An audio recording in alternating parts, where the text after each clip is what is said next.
A 27,000-ton flat-top warship is roaring through the contested waters of the Western Pacific, carrying stealth fighter jets designed for deep offensive strikes. Yet on paper, official Tokyo documents still insist this massive vessel is merely a helicopter destroyer meant for basic anti-submarine defense. This is no longer a legal gray area because the mask has officially been ripped away. The Japanese Maritime Self-Defense Force has finalized a historic tactical transition that effectively rewrites the naval balance of power in Asia. For decades, Tokyo claimed that its fleet was built purely for peaceful protection to strictly comply with Article 9 of the country's pacifist constitution. However, naval architects know that the blueprint for this modern naval awakening was drawn over 50 years ago. The entire capability was engineered from its very inception, with hidden technical codes designed to secretly preserve the carrier doctrine. Japan did not suddenly decide to break its constitutional promises to face regional threats. Instead, their elite naval planners executed a patient multi-generational master plan to conceal the origins of true carriers in plain sight. Before we go on, do you think this massive naval upgrade is a necessary shield or a dangerous escalation? Share your thoughts in the comments and tell me where you are watching from. Remember to subscribe so you never miss our deep dives into global defense secrets. To understand the physical reality of this hidden plan, we must look back to 1973, when Tokyo deployed a shocking deception tactic disguised as the Haruna-class destroyer. To find the true origin of this modern carrier revival, we must travel back to the height of the Cold War. In 1960, the Japanese Defense Agency secretly formulated plans to construct a true helicopter carrier capable of carrying 18 heavy aircraft. However, when the classified project leaked to the public, it caused massive political protests and fierce opposition from regional neighbors who feared the rebirth of imperial power. Forced to cancel the program, Tokyo chose a path of brilliant technical evasion. Instead of abandoning the doctrine, they ordered Mitsubishi Heavy Industries to build a surface combatant that defied all traditional naval architecture.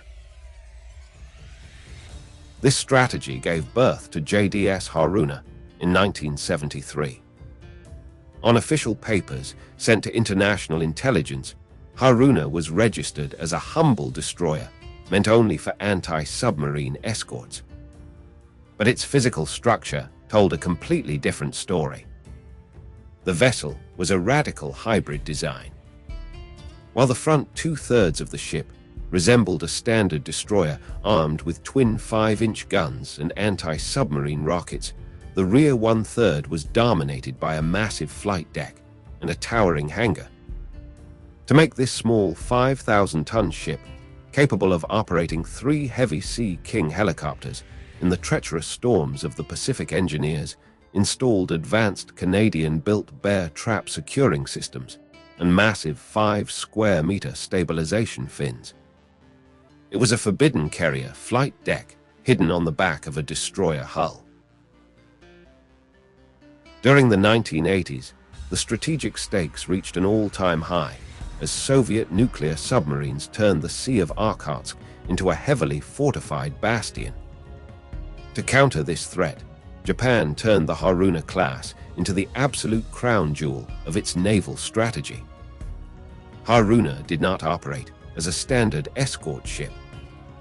Instead, it functioned as a pocket aircraft carrier and a mobile aviation hub on the open sea. It provided command-control radar coordination and vital refueling assets for a multi-ship anti-submarine hunter-killer group known as the 8-8 Fleet. During the major fleet rehabilitations of the mid-1980s, Japan quietly transformed Haruna into an ironclad fortress. They integrated the advanced OYQ-6 combat management system and high-speed link 11 tactical data links connecting the ship directly to the United States 7th Fleet.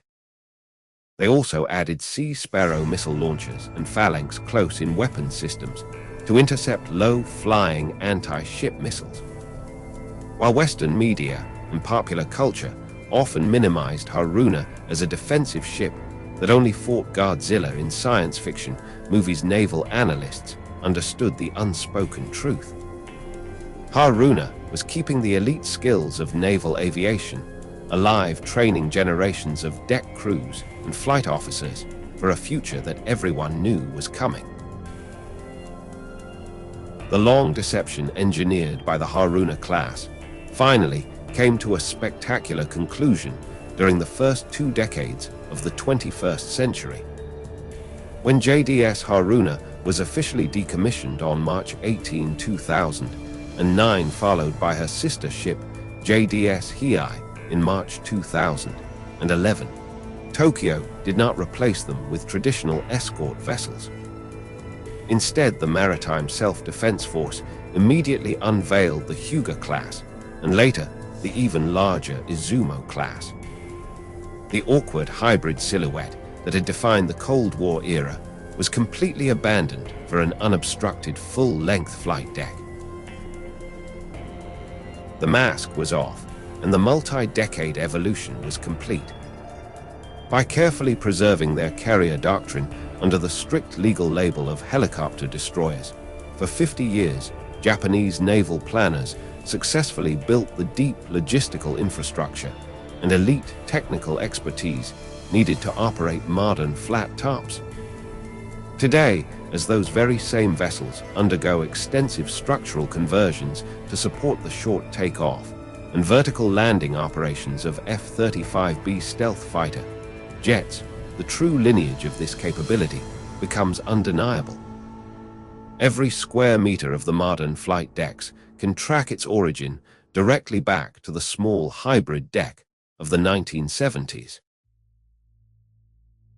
The ultimate lesson of this naval lineage is that true strategic ambition never truly disappears. It simply changes its definitions to survive political restrictions. The Haruna class successfully kept the flame of Japanese carrier power alive through the darkest years of the Cold War, allowing Tokyo to seamlessly transition into a dominant blue water force today. Do you believe that Japan can truly maintain its peaceful identity while deploying these sophisticated stealth fighter carriers born from the ghost of the Haruna class? Or is the Pacific Ocean heading toward an inevitable conflict? Let us know what you think in the comments below.